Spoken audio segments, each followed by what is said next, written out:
கல்யாணம் யாருக்குனே? நட்ராஜுக்கு. நட்ராஜுக்கா? நீ ஏன் அதிர்ச்சி ஆவற? இல்ல சும்மாதான். நேத்து அவசர அவசரமா நட்ராஜுக்கு முடிஞ்சிருச்சு. நேத்து சஞ்சய்க்கு தானே கல்யாணம்னு சொன்னாங்க. அந்த கல்யாணம் தான் நட்ராஜுக்கு நடந்துருச்சு. அப்ப சஞ்சயோட கல்யாணம்? சஞ்சய்க்கு தான் ஏற்கனவே கல்யாணம் ஆயிடுச்சு. கல்யாணம் ஆனவனுக்கு எதுக்குனே கல்யாணம்? அதனால தான் அந்த பொண்ணை நட்ராஜ் கட்டி வச்சிட்டாங்க. அப்ப நட்ராஜுக்கு பார்த்த பொண்ணு?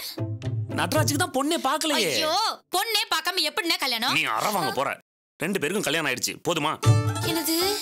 சஞ்சய்க்கும் நட்ராஜுக்கும் கல்யாணம் ஆயிடுச்சா? ஐயோ, என்னென்ன உளற? இத பார், இப்ப நான் தெளிவா சொல்றேன், நல்லா கேட்டுக்கோ. சஞ்சய் ஏற்கனவே ஒரு பொண்ணை கல்யாணம் பண்ணி குடுத்தனம் நடத்தி அந்த பொண்ணை கழட்டி விட்டுட்டு இன்னொரு பொண்ணுக்கு தாலி கட்ட திட்டம் போட்டான். அந்த பொண்ணு போலீஸோட வந்து இவனை இழுத்துட்டு போயிட்டான். அதனால சஞ்சய்க்கு பார்த்த பொண்ணை நட்ராஜுக்கு கல்யாணம் பண்ணி வச்சிட்டாங்க. புரிஞ்சிருச்சா? அப்பா புரிஞ்சிச்சு.